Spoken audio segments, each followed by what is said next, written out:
नमस्कार दोस्तों, क्या आप सभी जानते हैं कि किस प्रकार भगवान शिव कहलाए त्रिपुरारी? अधिकतर हिंदू नहीं जानते। अगर आप भी भगवान के भगत हैं और भगवान में आपकी थोड़ी सी भी आस्था है तो आज की मेरी पूरी कहानी आपको बहुत अच्छी लगेगी। तो चलिए शुरू करते हैं आज की सुंदर सी कहानी। कोई इन्हें भोलेनाथ कहता है तो कोई औखड़दानी, तो कोई इन्हें अघोरी भी कहता है। लेकिन इन सब नामों के अलावा भगवान शिव का एक नाम और भी है और वो नाम है त्रिपुरारी। लेकिन मित्रों, बहुत कम लोग ये जानते हैं कि देवों के देव महादेव का नाम त्रिपुरारी कैसे पड़ा।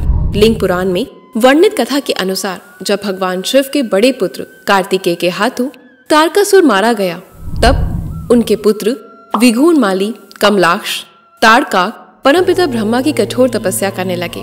कुछ सालों बाद ब्रह्मा जी तीनों भाइयों की घोर तपस्या से बहुत प्रसन्न हुए, उनके सामने प्रकट हुए और बोले, हे वत्स, मैं तुम तीनों भाइयों की तपस्या से बहुत प्रसन्न हूँ, इसलिए मुझसे वर मांगो। ब्रह्मा जी की बातें सुनकर तीनों भाइयों ने सबसे पहले उन्हें प्रणाम किया और कहा कि हमें ये वरदान दीजिए कि तीनों लोगों का कोई भी प्राणी हमारा वध ना कर सके, हम अमर हो जाएं।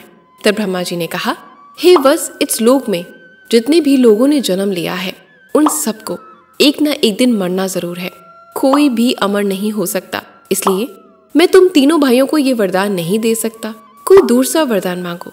ब्रह्मा जी की बातें सुनकर भाई आपस में विचार करने लगे, ऐसा कौन सा वरदान प्राप्त किया जाए जिससे हमें तीनों लोकों में आसानी से कोई न मार सके। फिर कुछ देर बाद तीनों भाइयों ने ब्रह्मा जी से कहा, हे परमपिता, वरदान के रूप में हम लोगों के 3 ऐसे पुर चाहिए जिसमें रहकर हम तीनों भाई हजारों वर्षों तक पृथ्वी पर विचरित रहे और एक ही बाण से तीनों पुरों का नाश करे, उसी से हमारा भी नाश हो। तीनों दैत्यों के मुख से ऐसी बातें सुनकर ब्रह्मा जी ने कहा, तथास्तु, और ये कहकर अंतर ध्यान हो गए। इधर ब्रह्मा जी के जाने के बाद दानव ने तपस्या द्वारा तीनों पुरों का निर्माण किया, जिसमें स्वर्ण से बना पूर्व स्वर्ग में, चांदी का पूर्व अंतरिक्ष में और लोहमय भूमि पर था। इन सभी पुरों का विस्तार एक संयोजन का था। पुरों के बन जाने के बाद स्वर्णमय पूर्व में तारकाक्ष, रजतमय अर्थात चांदी से बने पूर्व में कमलाक्ष तथा धरती पर बने पुर में बिंदुमाली रहने लगा। उधर बलवान मैदाना तीनों भाइयों से पूजित हो तीनों पुरों में स्थान बनाकर रहने लगा। ये दैत्य तीनों पुरों में वास करके बलवान और अपराजित हो गए। इसके बाद ये तीनों भाई इंद्र सहित सभी देवताओं को ऐसे जलाने लगे जैसे अग्नि वृक्षों को जलाती है, जिससे दुखी होकर देवतागण भगवान विष्णु की शरण में गए और वहां पहुंचकर भगवान विष्णु को सारी बातें बताई।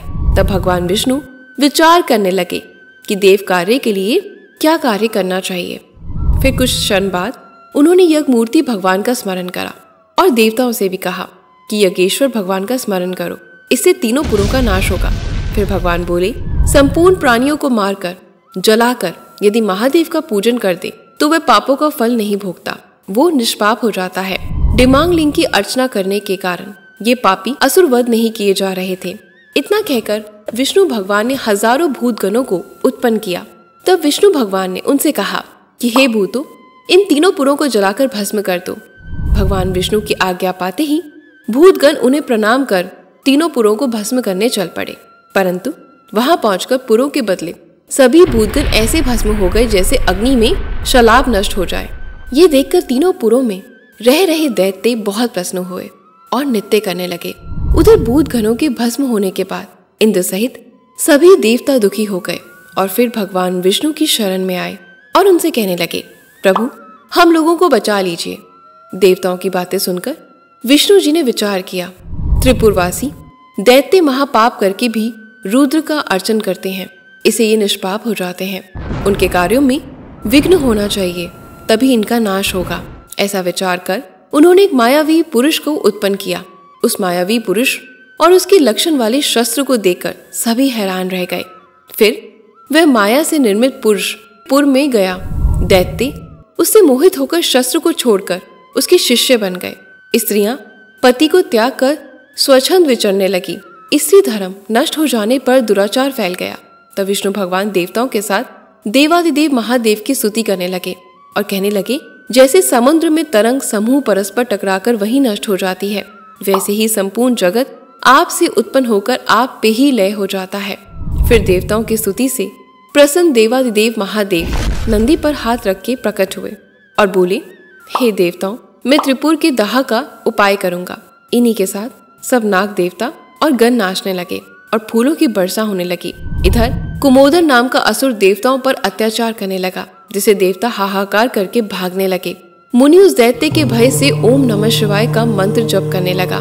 तब नंदेश्वर शूल हाथ में लेकर वृक्ष पर चढ़े हुए थे। वहां पहुंचे नंदी को देखकर कुमोदर और उसके गण सिर से प्रणाम कर प्रार्थना करने लगे। आकाश में नंदी पर पुष्प वर्षा होने लगी।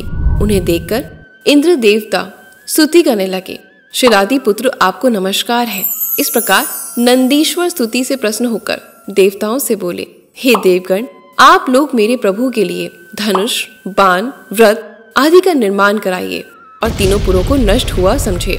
नंदी की बातें सुनकर देवतागण उसी क्षण देव शिल्पी विश्वकर्मा के पास गए और उन्हें सारी बात बतलाई। देवताओं की बातें सुनकर विश्वकर्मा तत्काल धनुष, बाण, रथ आदि का निर्माण करने लगे। इस क्रम में उन्होंने सबसे पहले एक दिव्य रथ का निर्माण किया, जिसमें दाईं ओर एक पहिया सूर्य और बाईं ओर का पहिया चंद्रमा था। दक्षिण में 12 तथा उत्तर यानी बाईं में 16 आरा थे। दोस्तों, आड़ा गाड़ी के पहियों की वे चौड़ी पटरी होती है, जो पहियों की गड़ाड़ी और पट्टी के बीच में जुड़ी रहती है। इन आराओं में एक तरफ आदित्य और दूसरी तरफ 16 चंद्रमा की कला थी। सब नक्षत्र बाईं तरफ भूषण थे और तथा 6 ऋतु नेमी थे। हस्त्याचल और उदयाचल दोनों उसके जुआ थे। सुमेरु उसका अधिष्ठान था। उत्तरायण तथा दक्षिणाय और उसके चक्र संगम थे। स्वर्ग और मोक्ष दोनों ध्वज थे। धर्म और विराग दोनों दंड थे। यज्ञ का दंड आश्रय दक्षिण संधि 50 अग्नि उसमें लोहे के स्थान पर थी। इसके अलावा श्रद्धा गति थी। वेद उस रथ के घोड़े में भूषण थे। 6 अंग उभूषण थे। पुराण, निवास, धर्मशास्त्र इत्यादि उसके वस्त्र थे। दिशाएं पैर थी। वह रथ सभी प्रकार के राग और स्वर्ण से भूषित था। चारों समुद्र उसके चारों ओर के कंबल थे। सरस्वती देवी थी। विष्णु भगवान बाण थे। सोम शैले थे। इसी प्रकार दिव्य रथ और धनुष को तैयार करके ब्रह्मा को सारथी बनाया गया। उसके बाद उस दिव्य रथ पर पृथ्वी और आकाश को कपाते हुए शंकर विराजमान हुए। फिर विनायक बालक के रूप में प्रकट हुए। देवताओं ने उनका पूजन किया। विनायक बोले, इस संसार में भक्ष बोझ आदि पदार्थों से पूजा नहीं करेगा।